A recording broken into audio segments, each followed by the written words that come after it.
question is, are you ready?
What do you guys want to talk about?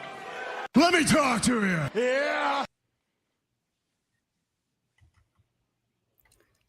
Throwdown Nation, we are live. It is a Monday night. We are rolling on Instagram, on YouTube, on Twitter/X, on Facebook, and on Twitch. It is episode 137 of the Throwdown with Matt. And today we are throwing down with a guy who is feeding the algorithm and cracking the code on going viral. Florida-based pro wrestler, The Influence, Wilson Dyer. How you doing tonight? What an introduction. I'm doing great after that. That was beautiful. I love that introduction. I'm going to steal that. You're welcome to it. Absolutely. Absolutely. And, you know, for those of you guys that are watching this live, if you have questions or comments, just throw them in the chat, and we'll either handle them as we go or do a little Q&A at the end. And I can see that you know, we're starting to get some people in the chat room on Instagram. At least we've got El Pringle, who is actually a future guest. He's coming on next Monday. And he's from Iowa. He's actually a product of Black and Brave, trained under Seth Rollins and them up there. So that's awesome. Yeah.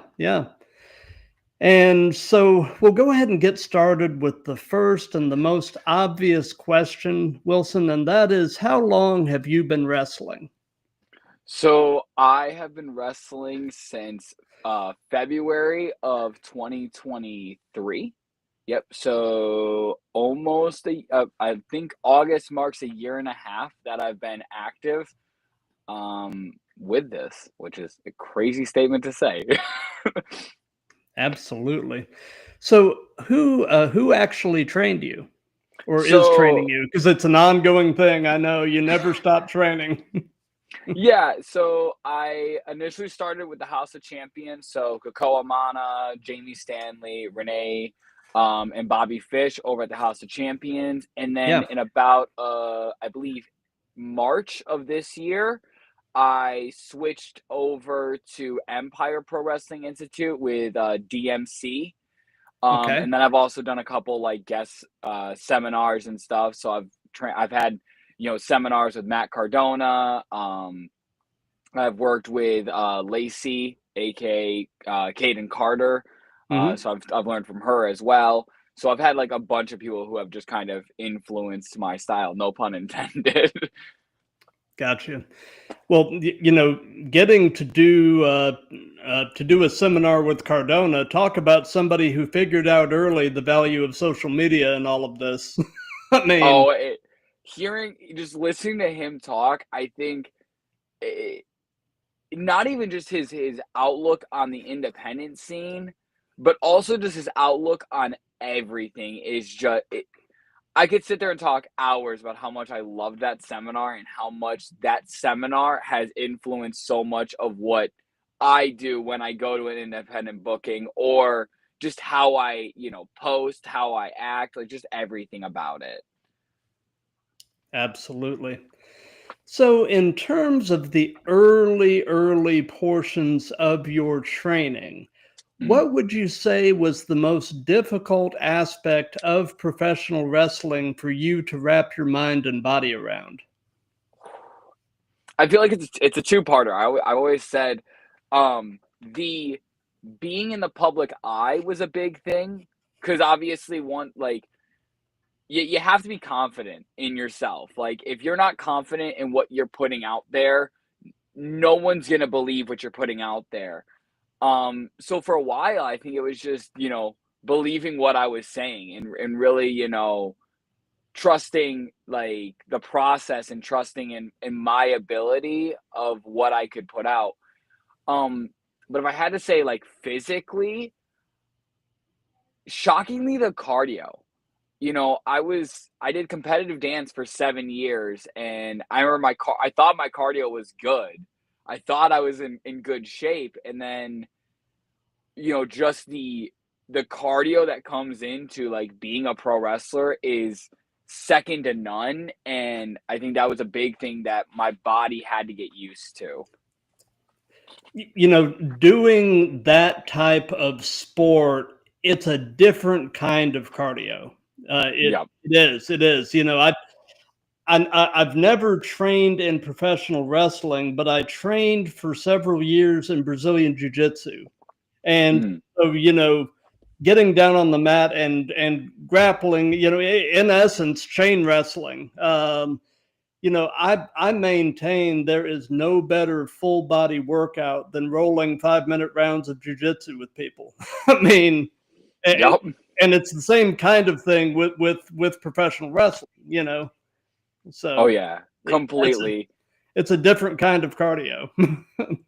It is because it's like you have to go from you can like just look at any match. You can start a match very slow and then go into all of a sudden you're going blow for blow, taking a bump, rolling out of the ring, running around the ring, getting back in the ring, like, and it's just, and then all of a sudden you go back to a slow pace, and so the pacing of it is just insane to get your body used to because no match is going to be the same. It's not like you know you compare it to dance. If we go back to like my background, like Hmm. dance, you usually are dancing for 2 minutes straight and that's pretty much it. The pace is usually going to be the same depending on the style. So if you're doing hip hop, it's usually going to be a little bit higher paced. If Right. it's a lyrical, it's going to be a lot slower, but the pace once you start the dance. So for 2 minutes you can maintain that pace. With wrestling, it is constant pace changing. It's constantly, if you're a heel, it's going from getting your ass kicked by the baby face and then all of a sudden bringing it into your heat, or it's you're the baby face and you're bringing the fire the whole match. Main reason Absolutely. why I'm a heel. Yeah. Yeah. No, yeah. So at least you have the opportunity of rest holds, and Exactly. I can look at the guy and be like, dude, I'm blown. Like, give me Yeah. 5. So I actually didn't have a chance to tell you this before we went on the air, but we do something in these called the speed round game. And what that is I've got a list of 10 names. Periodically, I'll stop and I'll say speed round and I'll name a name, and you just tell me the first things that pop into your head. It's just name Okay. association. So, Okay. speed round. Hangman Adam Page. AEW. Yeah. I don't know if you saw the match that he had over the weekend with Mox, but man, Insane. Yeah, I think it's a testament to him yeah, because when you really look at that match, the storytelling of like him going from like just where he was, like, I mean, he's always been, I feel like, the face of AEW, whether like people want to admit it or not. When he first showed up in AEW, when they first did the first ever AEW, Dynamite, and then also the Double or Nothing pay-per-view, like right, Hangman's been there since the beginning. So to him yep, have that like moment where it was like he, saved the AEW title from Mox. It was just storytelling at its finest. And I think that's such a beautiful, when you really look at pro wrestling, you go, that's the epitome of telling a story from the beginning and just continuing to tell that story. Absolutely. So I'm presuming that you've been at least a fan of this stuff the majority of your life. Is that pretty accurate? 50%, I could say. I think I could say 50%. Well, that's true. Yeah, but yeah, we did kind of go over that a little bit before we went on the air. But what would you say is your earliest wrestling related memory? Ooh. So I've talked about this on my YouTube channel before, and I this is one of my favorite stories I love telling. So for context, my mom could not get me to sit down in front of a TV and watch anything with her. Like I was just always like moving around. I was a very hyperactive kid. My mom, still doesn't know how she like put up with me that many years. But one day it was WrestleMania. It was the year that Roman Reigns faced Triple H for the WWE Championship. And I just remember like my mom put it on because she was a fan of wrestling. And I just remember it was the first time I sat down next to her and was watching something, and me and her like bonded over that. And it was kind of right then and there that I had made the decision. And like in my 10-year-old brain, I was like, this is cool. I'm like, I'm going to continue to follow this. So that'd probably be my like first wrestling related memory. Cause I remember like at the time Roman was wearing the blue contacts, and I just remember being like, are those his natural eyes? Like I was 10 years old, like wondering, and it just kind of snowballed from there. Gotcha.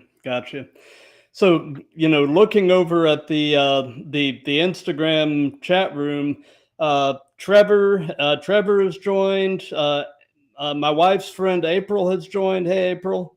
And Gary John Sr. has joined. So hello to all of them, and thank you guys for taking the time. And my son Zach is actually in the chat as well. So, that's awesome. Hi guys.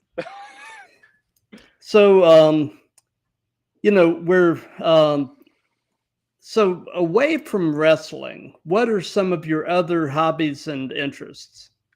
Ooh. So I'm a huge nerd. I collect comics, so I've been doing that for probably the last 3 years. My brother-in-law got me really into it. Like I always loved comics, but I never like bought them and collected them until about 3 years ago.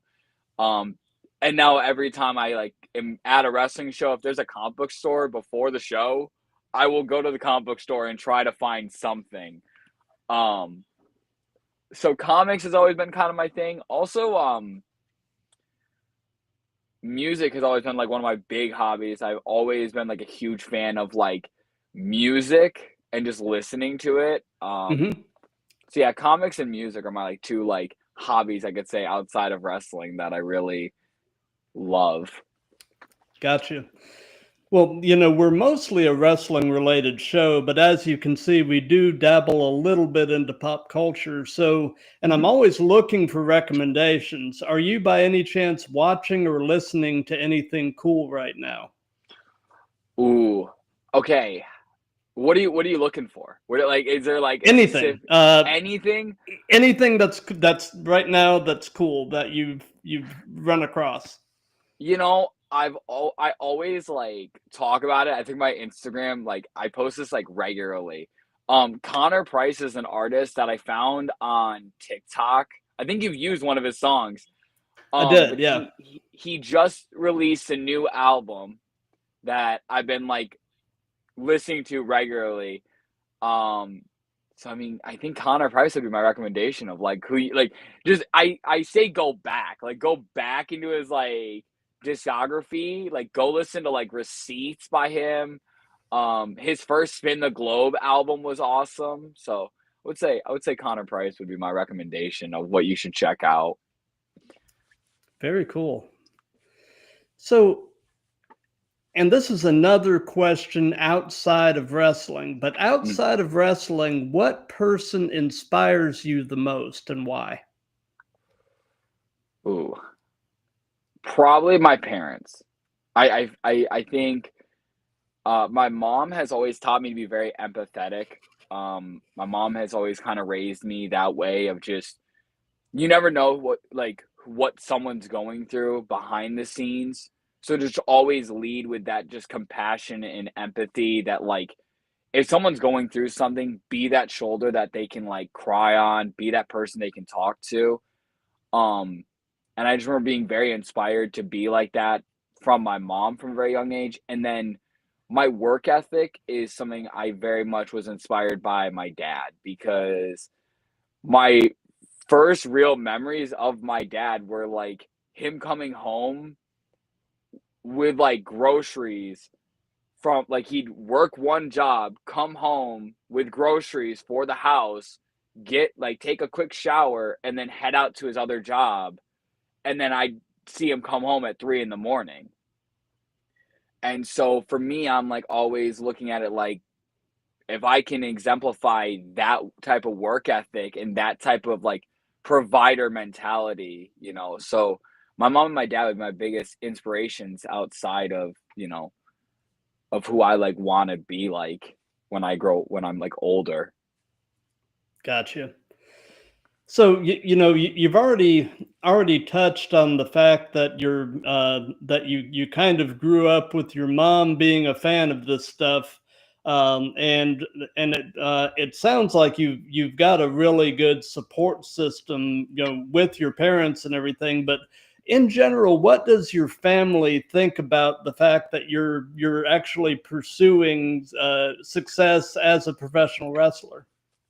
So it's a very interesting story. I love to say, you know, my grandparents were very like they were very unsure. I think my parents were always like follow your dreams because I remember when I first got out of high school, I was pursuing college and I just remember Hmm. like once I got my associate's degree, I kind of just was like I don't want to do this. I was like college doesn't feel like it's for me. And I remember mom was just like, "Well, what do you think is the move? Like, where do you want to go?" And I was like, "I really want to pursue this wrestling thing." And I remember me and my mom made a deal where she was like, "I want you to be set up for life." And she was like, "I'm gonna let you pursue this wrestling thing for a year without having to go to college. Like, just focus on wrestling. And if you still feel in a year that this is still like the move, then."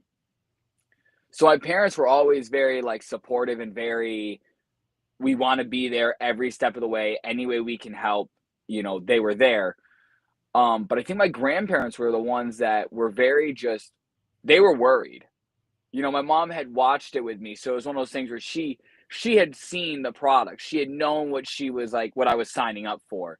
Right. But it's really hard to tell your grandparents, hey, I'm gonna get beat up for a living, and then all of a sudden and then explain to them that the person who they see like their grandson is not who they're going to see on the screen. Like there's a separation there, and Yeah. I don't think they really were like truly like, hey, this is what he's meant to do until they came to my first ever wrestling show. I think like 2 weeks ago they came to their first ever wrestling show where I was on it, and I remember the validation of just hearing my grandmother tell me after the show, this is what you're meant to do. Um, so yeah, I think my whole family's always been supportive. Also, my sister, sorry, I feel bad I didn't shout out my sisters. I have two sisters. My sister Dakota was the first person I called when I signed up for my first ever like wrestling class. Hmm. So she was very supportive from the get-go. And I remember just that first phone call to her when I was like, hey, I'm gonna do this. And I remember her reaction wasn't shocked, it wasn't like disappointed, it was excited as much as I was. So I mean, I remember that phone call to my sister just like so well. That's awesome. So looking some more at the Instagram chat, my buddy Hardcore, who's a deathmatch wrestler, is actually in the chat room, and my wife Julia just popped in. So, um, so anyway, are you originally? Well, no, you're not. But uh, I guess currently the Orlando area is kind of your hometown. Yeah, so actually no. So I actually live more near Ocala. So Oh, okay. I'm actually it's actually really funny because like it's one of those things that people call like I remember when I first started, people called me crazy because Hmm. I drive 2 hours to train in Orlando and drive 2 hours back just so I can train, at some of the best facilities that I can, Um, so yeah, no, I'm more based in Ocala actually. Is where Oh, I okay. like live. Gotcha. So, what is your favorite thing about Ocala? Well, it certainly isn't the drivers. No. um, I think it's something so a little backstory. So Okay. just last Saturday, like this past Saturday just passed, I was at a wrestling show, and then on the way home, my car broke down. Literally in the middle of the road, broke down. I'm all safe, all good. Car is in the shop, but the one part I loved about Ocala was like the southern hospitality. Like I before I could even pull out my phone and like call my parents, I already had people helping me push my car out of the way, helping people find me a tow so I could get my car home.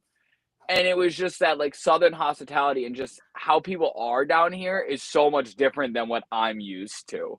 Hmm. I'm born and raised in New York. I don't think New Yorkers are really known for being the most nice people ever. Sorry, like I love New York. I love New York. I mean, not like say it in that way, but they're not known for being the most. Hey, let me help you out. Yeah. Yep. Yep. Yep. So, I've noticed sort of doing the Wilson Dyer deep dive in preparation for this. You've definitely got a very strong social media game, and I really respect that. And I've noticed, that some of your social media posts are actually very real and very vulnerable. And you seem to be using your platform, at least partially, to also be an advocate for mental health.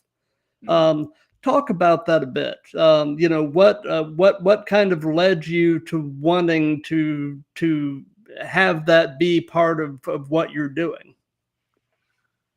Uh, it was it's a mixture of so many things. I think me personally being someone who struggles with mental health issues, I've been vocal um about my depression, my anxiety, my PTSD, like my mental illnesses. And then also I just recently got diagnosed with obviously bipolar disorder. And so, you know, knowing that I struggled with those, but also realizing I have a platform to really make a difference and like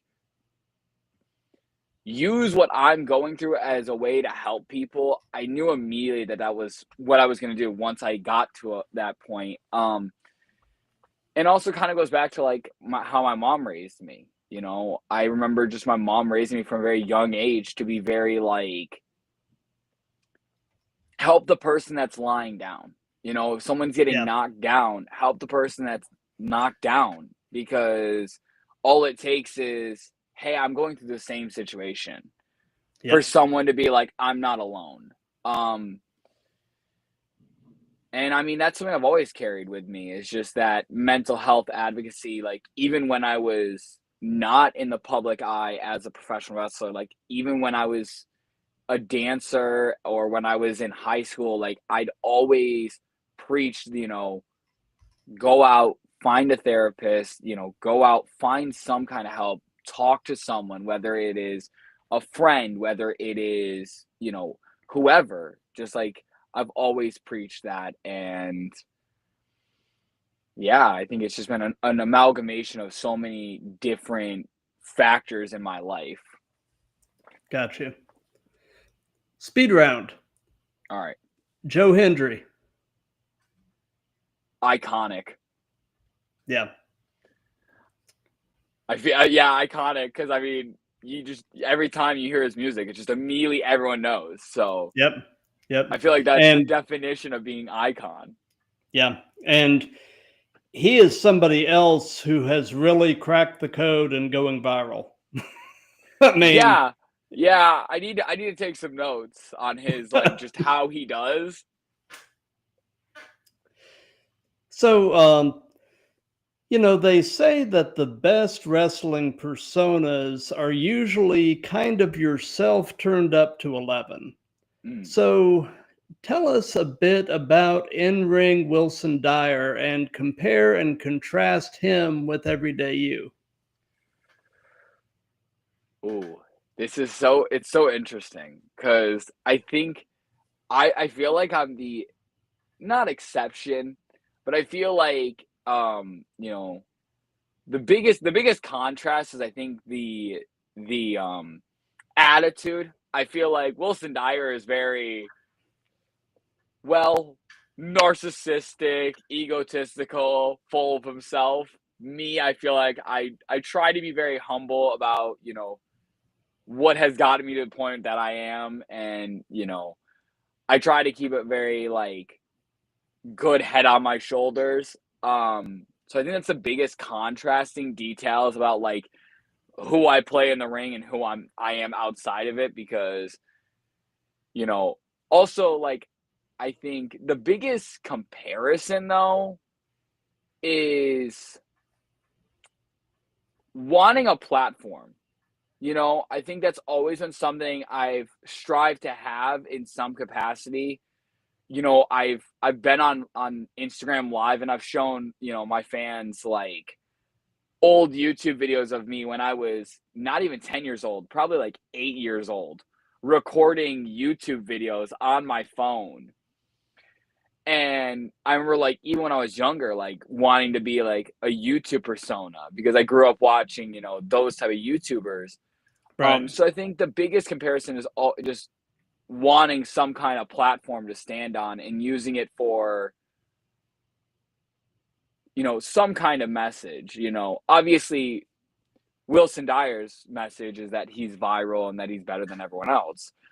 But like my message I think is just help those who either can't help themselves or help someone who just needs a little bit of a pick me up.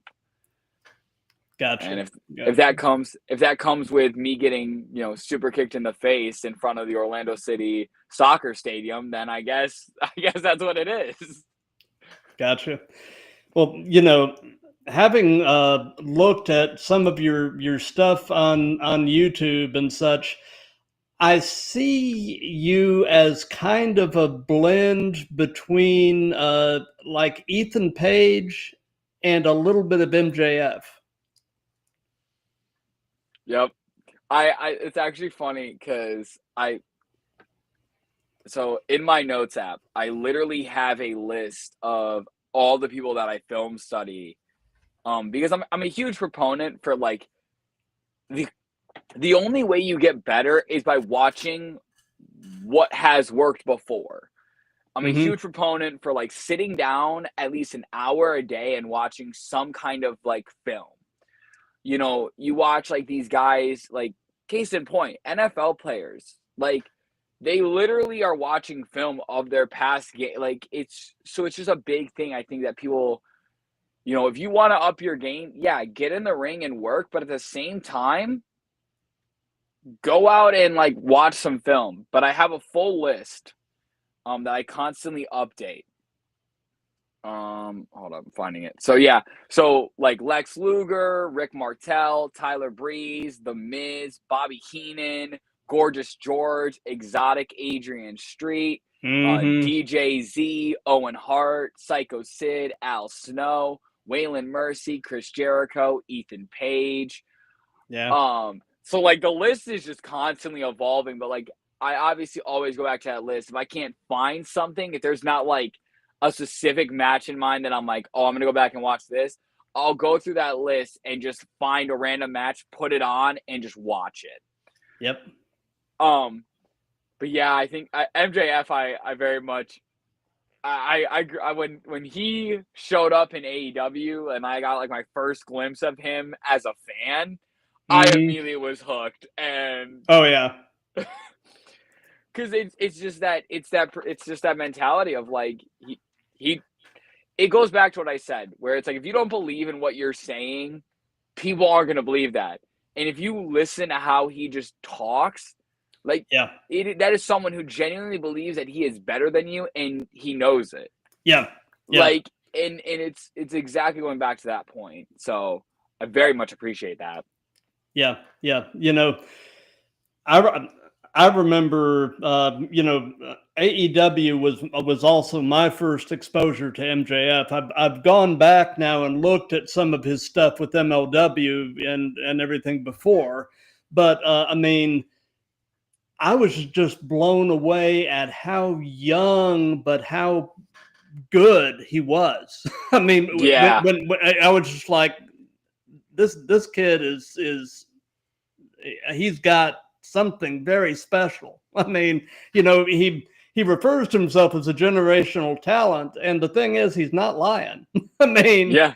he's got something different and something pretty special. So, tell us about your very first match. What was it like? How did it go? What were your thoughts? Tell us about the first one.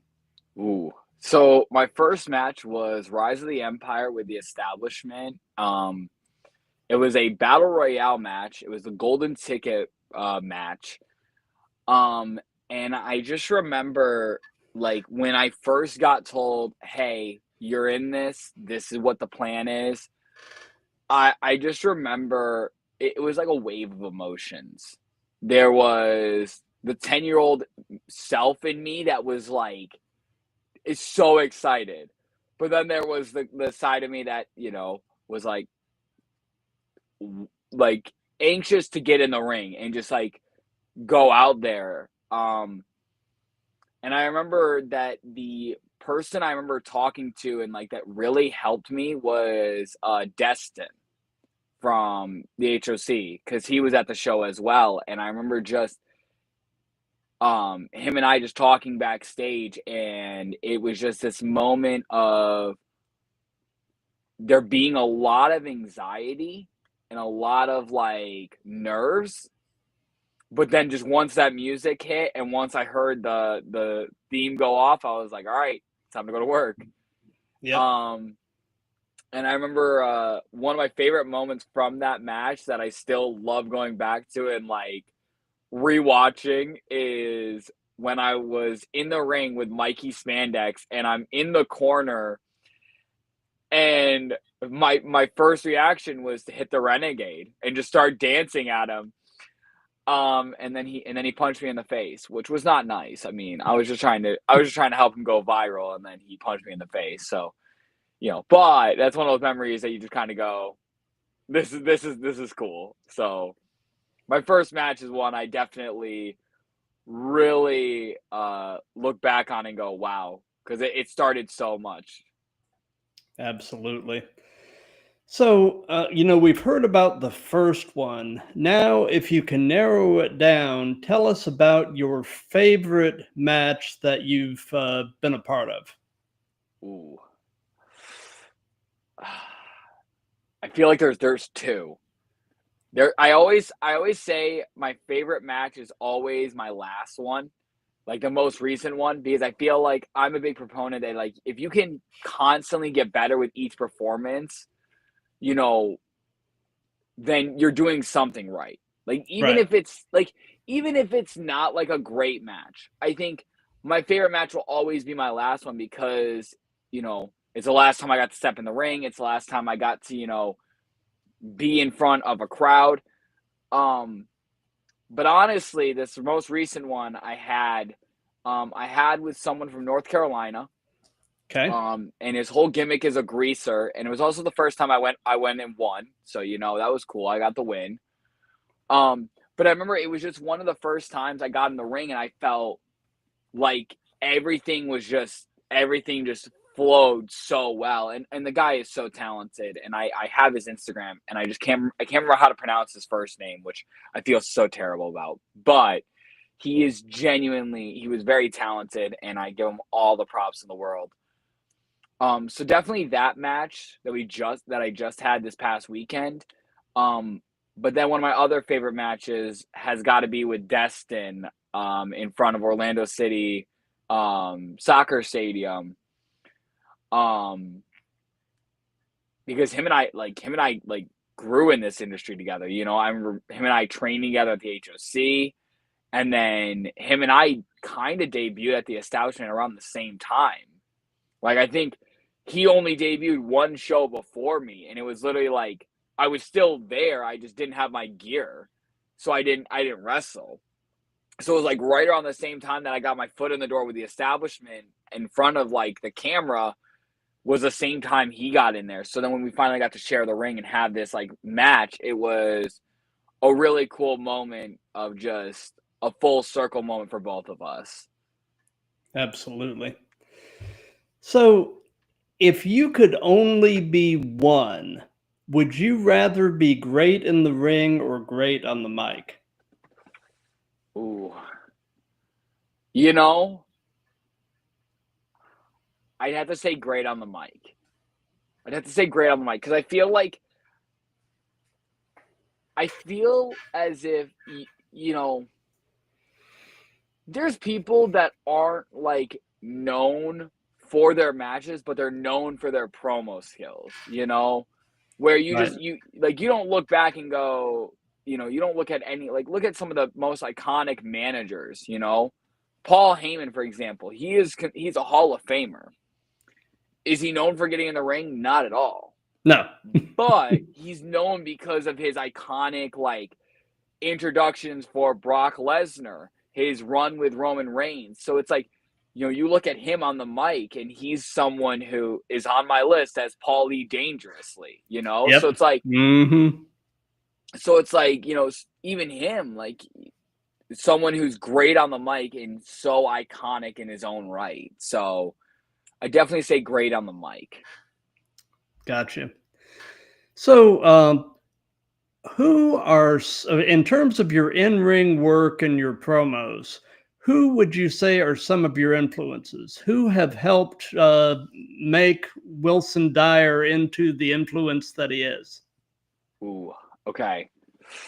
So I think if I had to go with promos and just character-wise, I definitely attribute a lot of it to, Grayson Waller, Mm-hmm. Austin Theory, definitely like a Lex Luger, if we're going past influence, someone who, so Lex Luger.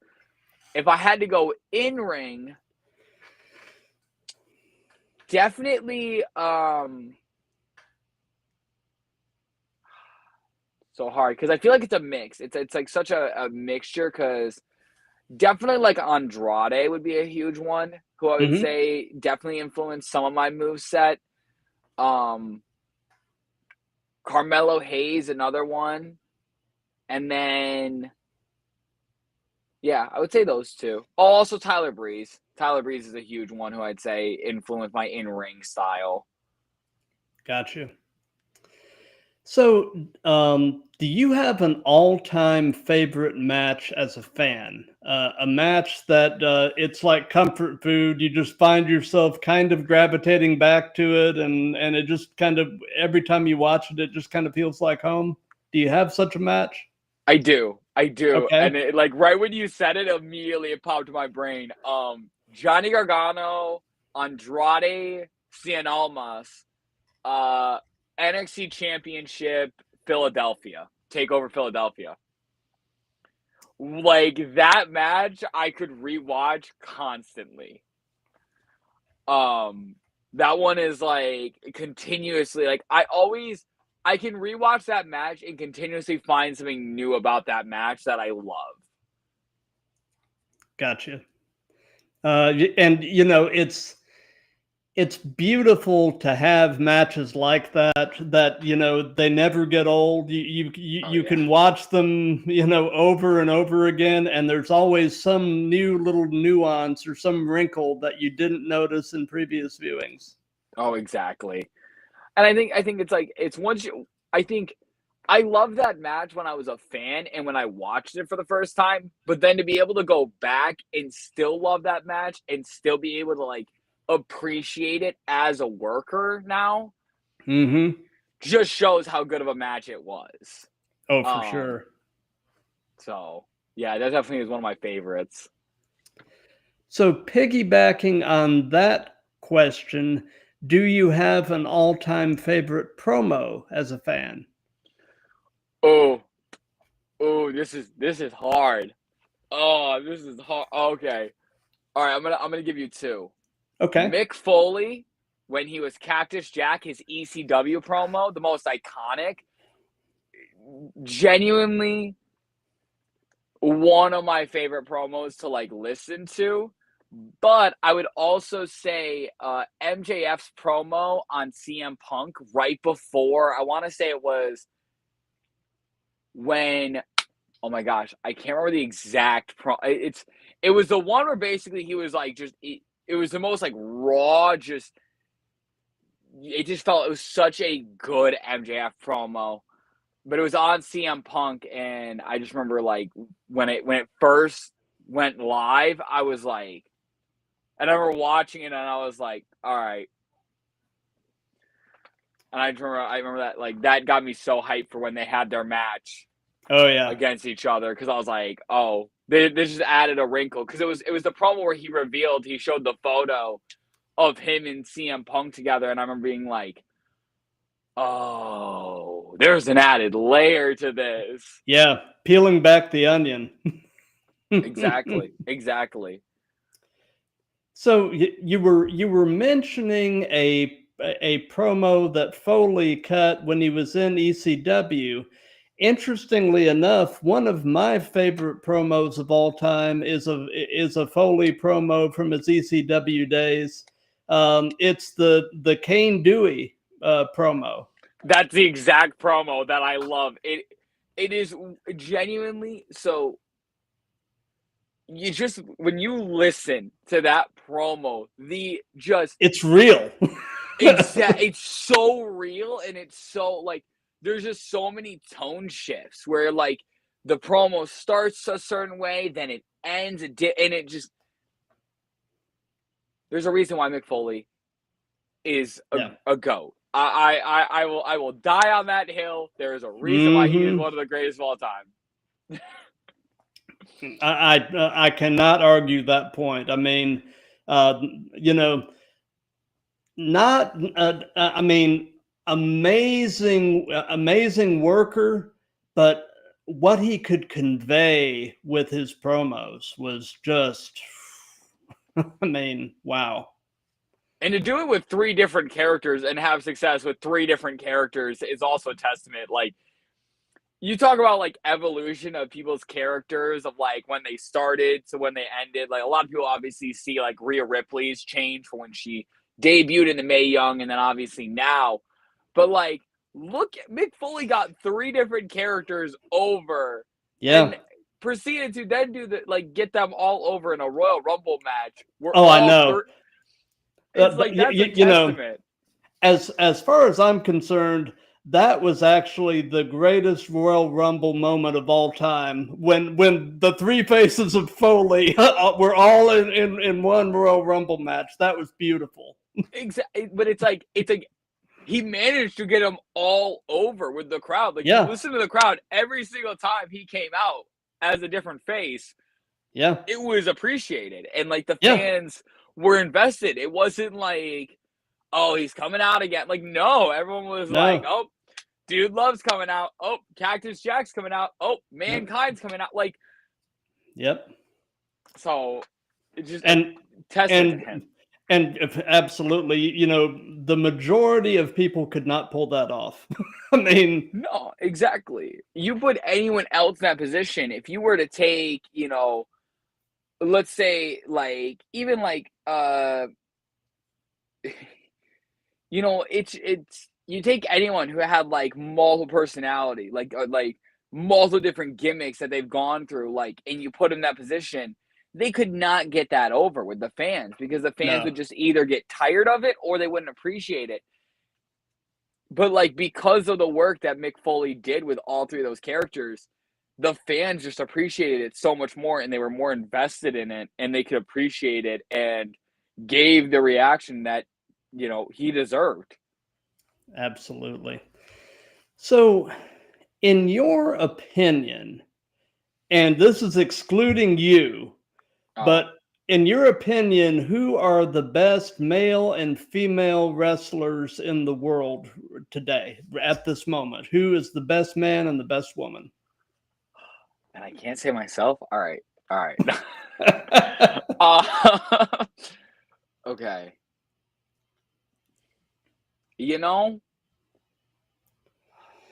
Man, this is hard. I would say best male wrestler right now.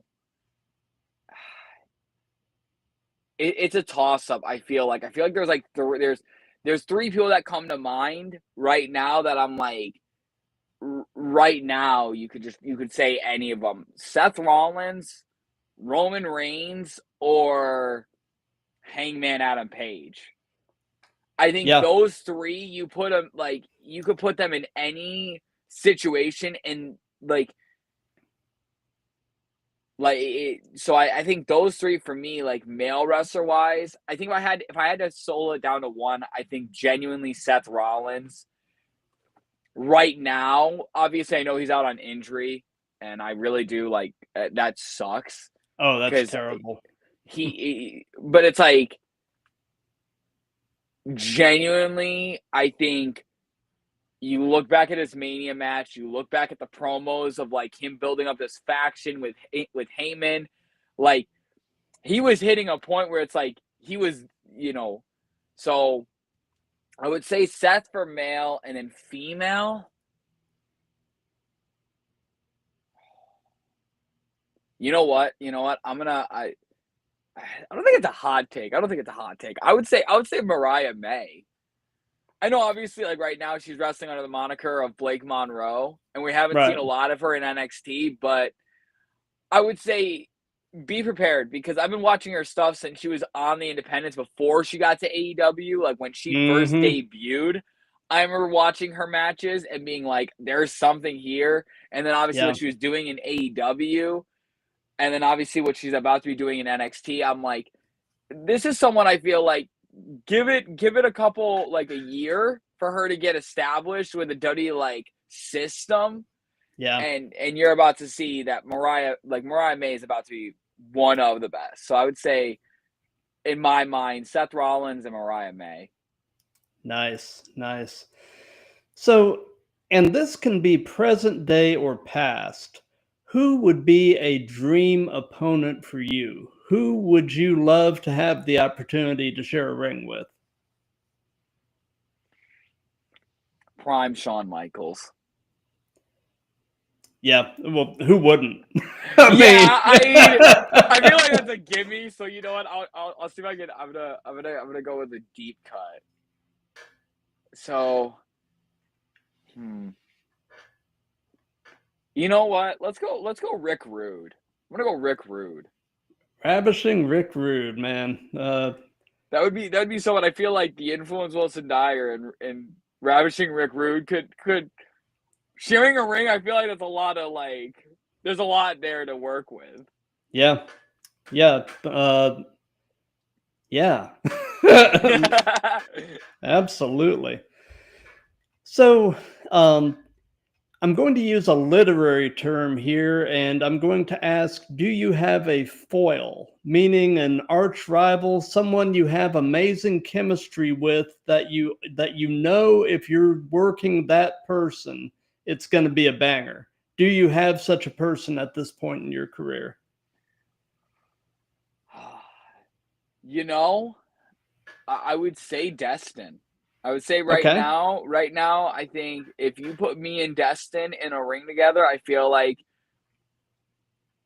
there's always something, creative that we can come up with that, is just a good match.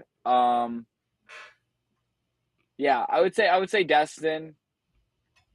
I wouldn't say he's like so much my arch nemesis as much as like I feel like he's someone I can share a ring with and like no matter what, whether it's like me babyface, him heel, him babyface, me heel, you know, me in a faction, him on his own, him in a faction, me on my own.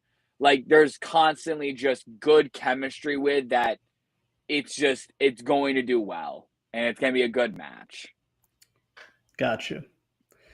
So, what is your favorite move? What is something you just really enjoy doing?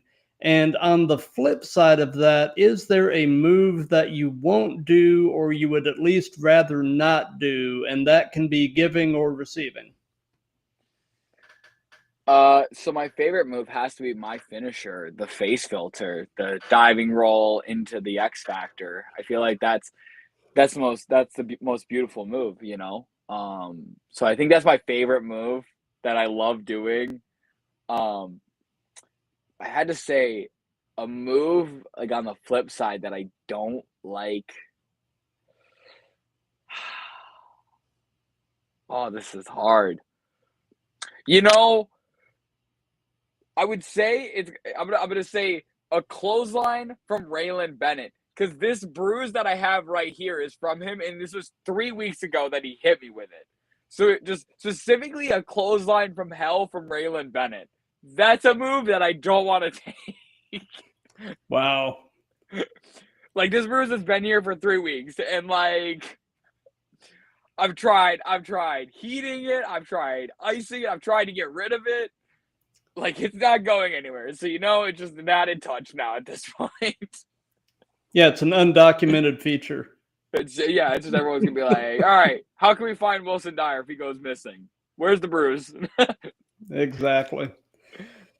No, but So, actually, all love to Raylan. I do want to make sure like he's just his clotheslines. He makes sure to follow through with them, and you feel it. So yeah, yeah, they say with moves like that, visualize going through your opponent, and it sounds like he takes that to heart.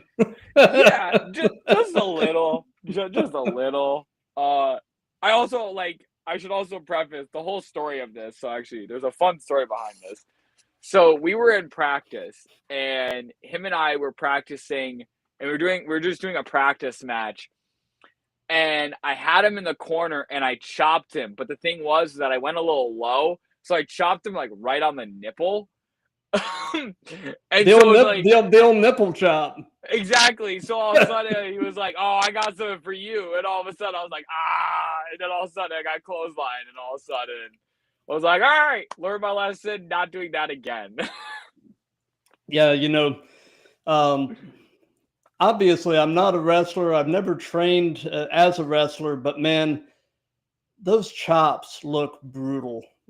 I mean, you see guys that at the end of the match, their chest looks like raw hamburger, and it's just like, oh, I mean, You look at so actually it's really funny. So this last show I was on, it was Kuda, one of the guys who I'm in a stable with. It was his 21st birthday, and he had a match.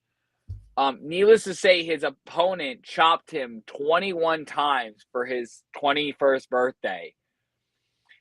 And he ended the show with a handprint right here that was just like beet red. And I haven't checked up on him to see where that like how he looks chop wise since then, but he had a handprint on him, and I was like, I'm scared because my 21st birthday is coming up too. I don't want that. well, you got something to look forward to. I don't think I'm gonna be looking forward to it, but I'm just accepting my fate. Yeah, yeah. So, you're you're a pretty young guy, so this may not fully apply at this point, but I'll ask it anyway, and that is, what hurts right now? Everything. Um, you know, it's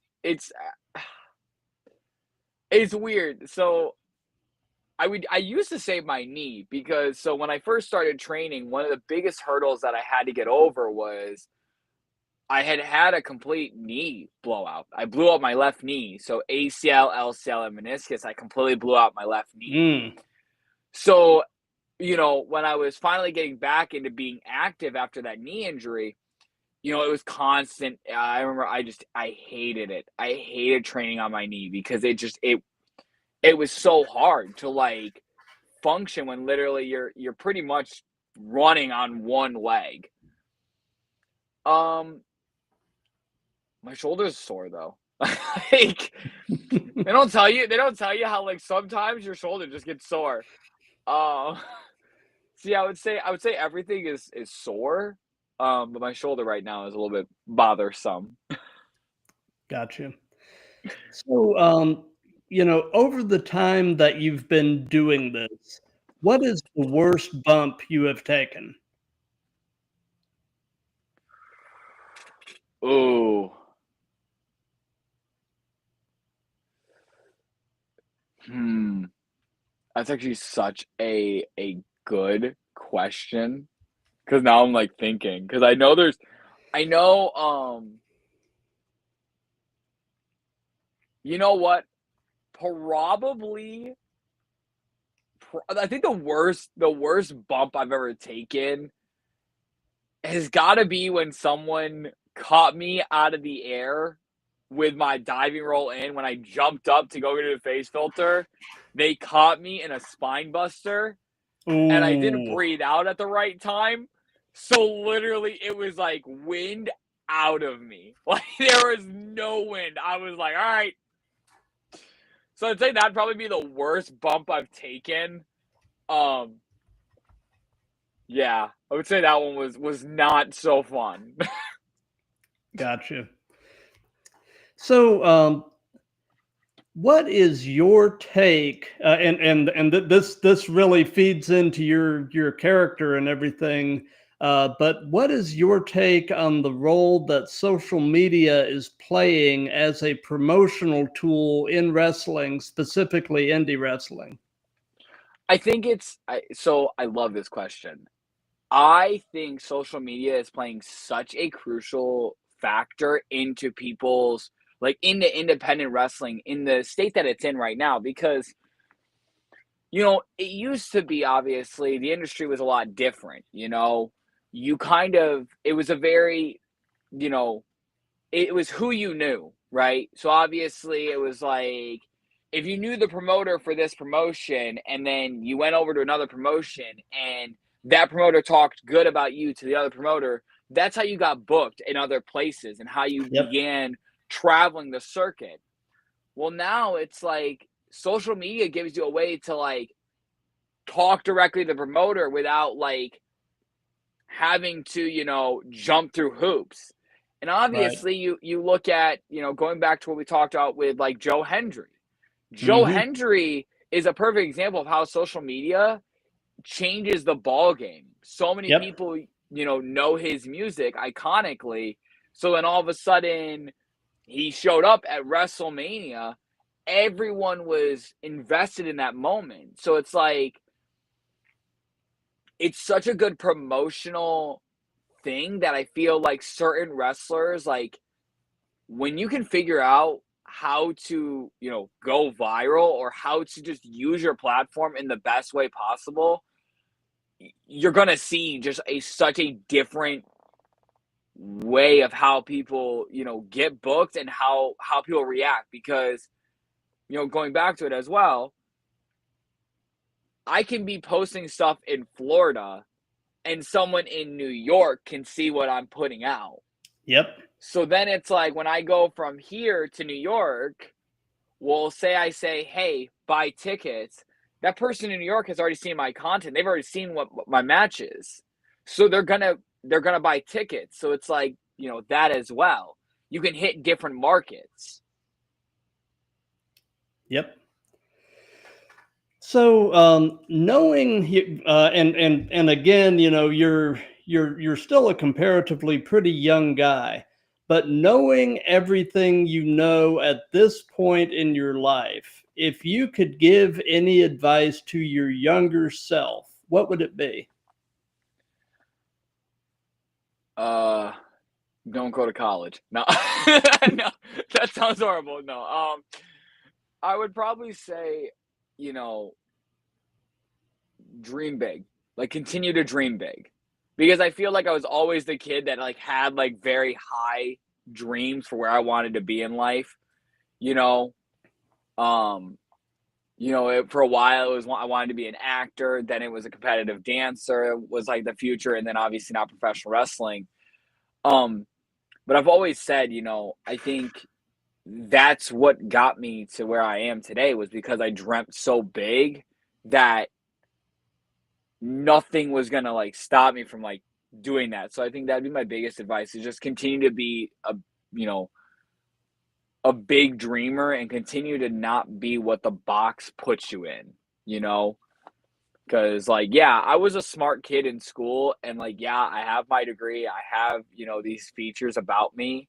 And, yeah, I am relatively smart compared, but I didn't want to be behind a desk working a 9 to 5. I wanted to be in the ring talking shit to the kid in the front row.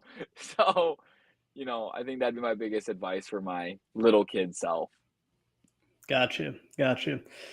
So over in the Instagram chat, we've got Striker the Lightning Force, Main Event Ish 7, and Mallory Smart who have joined over there. Awesome. So, do you have any pre-show traditions? Any things that you try to do consistently before you walk through the curtain? Ooh, put on my knee brace. Um, no, so I very much going back to what we talked about, like I'm a huge music guy, so I'll always try to like put in my AirPods and listen to like I have a playlist that's literally called #Ride or Die.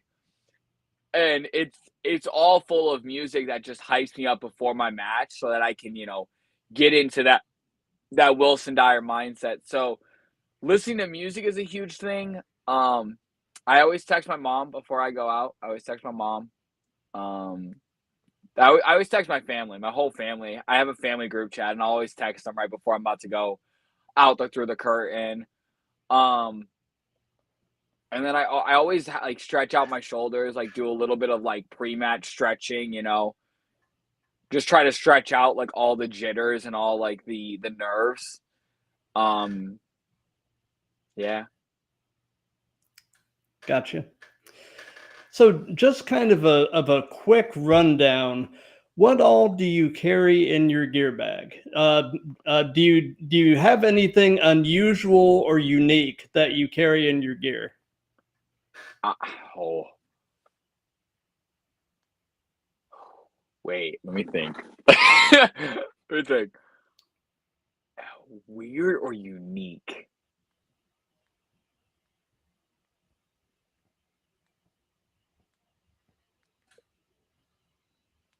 No, because I used to wear those. That makes sense. Uh, I have like I have like a care kit that's like all of my care stuff. So like I have like a spare set of contacts, a spare set of like toothbrushes, toothpaste. Um, I don't think there's anything like unique. I feel like now I got to start like carrying something weird. I don't know. Actually, no. I'll say this. So this was only a one-time thing, but so obviously I've talked about me being from like up north, but I don't know if this is a northern thing, but I had a peanut butter and fluff sandwich in my like travel case with me, and I ate it after my match. Like I'm a huge snack guy. I always carry snacks Mm-hmm. with me.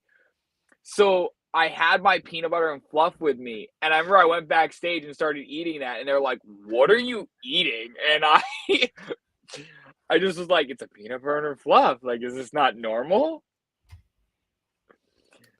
Interesting. So I guess a peanut butter fluff sandwich is like my weird, unique thing that I've carried with me on my travel case. Very cool. Speed round. Okay. Damian Priest. Unique. Yeah. Yeah, I would say there's I specifically I just love going back to his like NXT run. Mm-hmm.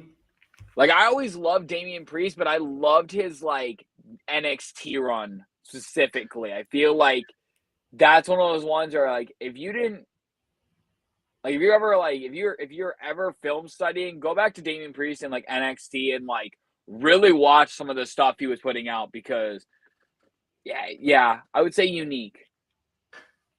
You know, my son and I watched him when he was in Ring of Honor as Punishment Martinez.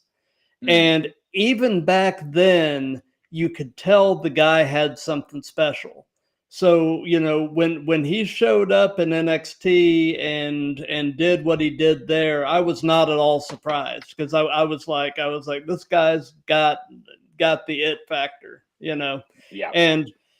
And I've always, you know, I've always really liked wrestlers that have a background in shoot martial arts, because, you know, the people that have had shoot martial art training, there's just they carry themselves just a little bit differently, you know, Yeah. and I like when they kind of blend that into their in-ring style. I just think that's really cool. Like, you know, I love Aleister Black too for, you Oh, know, I amazing. mean, yeah.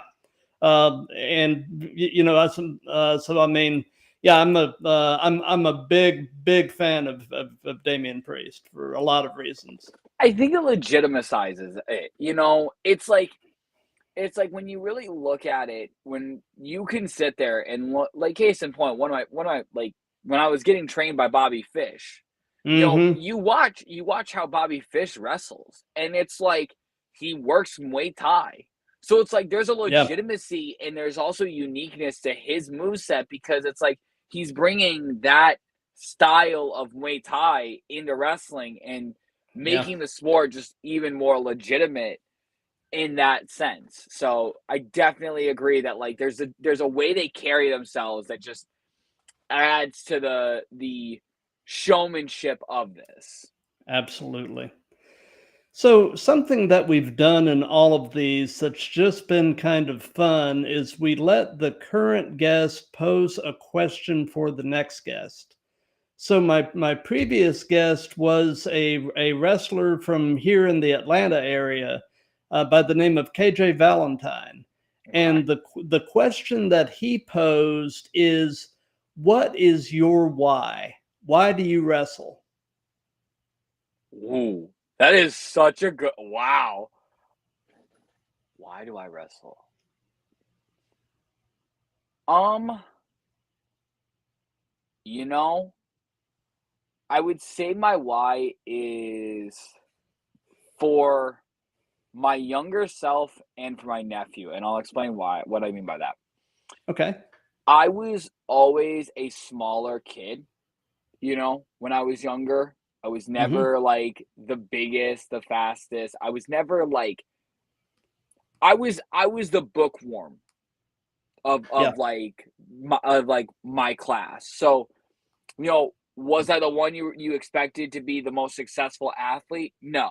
You know, when they were doing superlatives, it's not like I was going in the running for like most likely to make it to the NFL. Yeah. So I think it's my why in that sense is like prove to my younger self like, hey, you may have been the smaller kid, but you're going to be destined for, you know, big things. And then I say my nephew because obviously I don't have kids at this current moment. So obviously, you know, when he was born, I'm also his godfather. So, Hmm. you know, it was one of those things that I just took that mentality of if I can do it and I can show my nephew that my crazy dream of being a professional wrestler can like happen, so can whatever he dreams of. So if it's something small, like, he wants to, work at a McDonald's, right? Like, let's just say that's his dream. Okay, put your mind to it and you'll get there. But if it's like something crazy, like be a professional wrestler, then I want him to be able to like look and be like, my uncle did it, so I can do it. So I think that would be my why in that sense. Gotcha. So since this is part of a series, do you have a question you would like to ask to the next guest? And I can. The question obviously doesn't have to be particular to him, but I can go ahead and tell you the next guest is actually going to be another Atlanta-based wrestler by the name of Von LaFleur. But like I said, it doesn't have to be anything particular to him. But is there a question you would like to ask? I'll give him a fun one. I'll give him a fun one to answer. Okay. I'm trying to think. I gotta like think of something.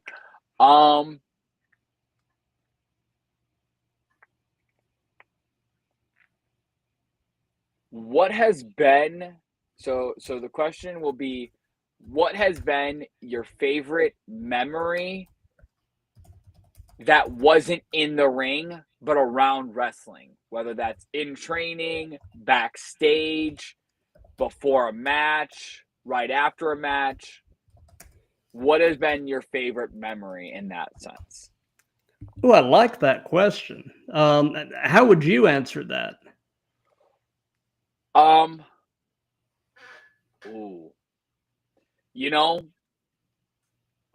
This is so hard. Honestly, my favorite memory I love going back to. So I said my family group chat, right? I have a family group chat. Yeah. My favorite memory is when I debuted at the establishment, or when we debuted the new generation. Me, Reese Maddox, Casey Rocker, and Kid Kuda, who is now Kuda. When we debuted all together, my mom was watching. My whole family was watching the whole stream.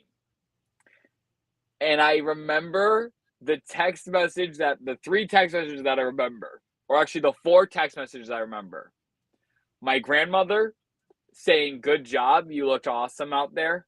My mom saying, "Why did you just do that? You're such a bad person." Because I turned on her favorite wrestler.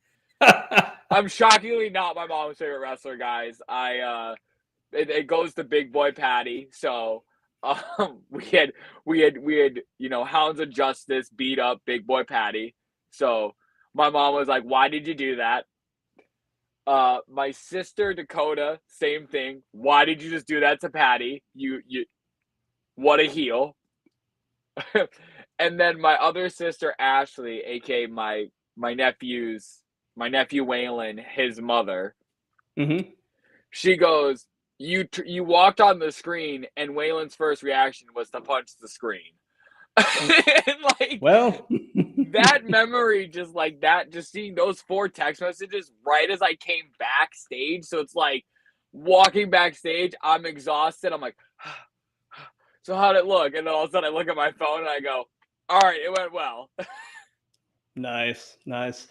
Well, we haven't set a firm date on it yet, but Kuda and Reese Maddox are going to be coming on the show in the next month or so. I'm definitely excited to have those guys on. They're amazing. They're a part of new generation. So of course, Yeah. all 4 of us are amazing. We're young, talented, and gifted, and I feel like that's why they hate us. They hate us because we're young and talented. And definitely with like Reese, I think I can talk so highly of Reese and his family, but also Kuda and just how talented he is on both the mic and in the ring. And same with Reese. So you're definitely in for a treat for both of them, because they are. If I had to say, like, if there's people you need to like keep your eye on in the independent scene, those 2 are definitely 2 that I would say definitely keep your eye on. Awesome. So, before we start to wrap all of this up, do you have any upcoming shows or anything at all that you'd like to give some hype to? I mean, the whole summer of influence that I'm currently on. Yes. But I would say I have a show July 26th over in New Smyrna Beach. With the establishment, Back to School Slam is the show. I'm still figuring out the details of it. I haven't posted about it, so once I find out more details, I'll obviously post about that. So that would be a show I would say definitely be ready to tune into. Also, August 2nd, I obviously have um my another establishment show. We're back at Empire Arena, so that's gonna be another fun show to be at. And then August 16th, 3 days before my 21st birthday, I will be making my Sunshine Pro Wrestling debut. Which I mean, Sunshine Pro reached out to me and they were like, "Hey, we want to bring you in," and I was like, "I'm already gonna say you're welcome because you're already going viral because of having me on the show." So Exactly. The pleasure's all theirs. exactly, like it's exactly. Um, but yeah, so those would be my three little dates that I would say definitely bring hype to. So July 26th, August 2nd, and August 16th. Nice. August 2nd is my son's 16th birthday. Yeah, so you should come down to Florida, come to a wrestling show. Absolutely. So, looking over at the Instagram chat, Sean the Ref is in there. And as far as what we've got coming up on the Throwdown, like I said, this Thursday, the 17th at 7 p.m. Eastern Time, I've got episode 138 of the Throwdown with Atlanta-based pro wrestler and musician Von LaFleur. And then on Monday, the 21st at 7 p.m. Eastern, I've got episode 139 with Iowa-based luchador El Pringle. And like I said, he's a product of the Black and Brave Wrestling Academy up there with Seth Rollins and Merrick Brave and Matt Mayday. Love that. I'm be tuning in for that one. Yeah, he's got an interesting gimmick. You know, he's basically all that in a can of chips. Yeah, I was gonna say. I mean, I now I'm craving Pringles. So I want to get your thoughts on something before we wrap this up. You know, Okay. Seth Rollins, you know, we were talking about earlier, he has sustained an apparent knee injury at Saturday night's main event. The severity is unknown at this time, but you know, it's the same knee that he's had problems with in the past. Mm-hmm. And you know, obviously, this puts things in a bit of a bind creatively. If you were the booker, how would you book things for Seth's faction and for the Money in the Bank briefcase, assuming he's going to be out for a while? What would you do? See, I think it's hard because I mean, if you look at it, right, you could go and put it up the briefcase, right? You could obviously if you don't know the severity, right? Right. But if we're looking at it from the timeline, I know I've seen some that say like 4 to 6 months. Realistically, I feel like taking the Money in the Bank briefcase off him, he's still good on the mic. He's still able to obviously be there. It's just obviously like wrestling and like getting in the ring, obviously not. I think you keep him in the picture, right? But obviously you keep him more in like a manager-esque role with Braun and Bronson, right? Yeah. Maybe you bring in Becky for a little bit, have Becky Lynch join the faction, kind of have him manage his wife for a little bit. Yeah. Have some so like Heyman can obviously stay with Bronson and Braun, and then you know he's off kind of with his wife and they're kind of all still running things. I would say I don't think taking the briefcase off him is the move. I don't think Because I think obviously, like when he comes back, then I feel like if I'm the booker, the moment for me is like you don't tell people when he's coming back. You just say, Yeah. at this current moment, we don't know what the severity is. Because Yeah. then it's like you put him in a knee brace, put him on some crutches.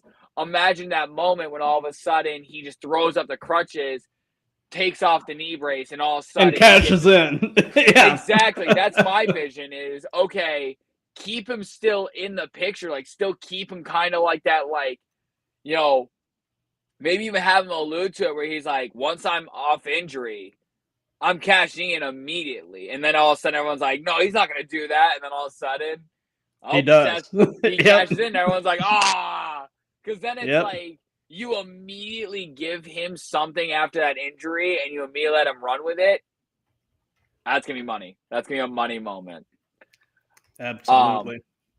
So yeah, that'd be the way I'd book it. Was I'd keep the belt, I'd keep the briefcase on him, but just have it be more of a, we're not gonna say anything, we're not gonna, we're not gonna let you guys know the timeline. So then all of a sudden it's this moment of, when is he gonna pull the trigger on it? Gotcha. So for those of you that have been watching this live, thank you. For those of you that'll be seeing this on replays and clips on the web, thank you for that. If you like what we've got going here at the Throwdown, all of my socials are on my link tree, which is in the bio on my Instagram and some other places. And, if you like what we have going here, I'd appreciate it if you do the old like, comment, share, and subscribe. And do you have any final words you'd like to say before we put an end to this? Besides that, I'm viral. No. Firstly, thank you for having me on here, guys. Definitely give him all the support. I think right now on the bottom of the screen you can see all his socials as well. So definitely check him out on that. Thank you for having me on here. It has been a complete pleasure. One of my favorite interviews that I've been a part of. Well, thank you. Definitely ask me some questions that I'm like, I haven't been asked that. But yeah, if you guys want to support me, obviously I think all my socials are on the bottom as well. Also on my link tree. And yeah. Well, then until Thursday night, when I'm back with Atlanta-based wrestler and musician Von LaFleur, be good to each other, love each other, and let's keep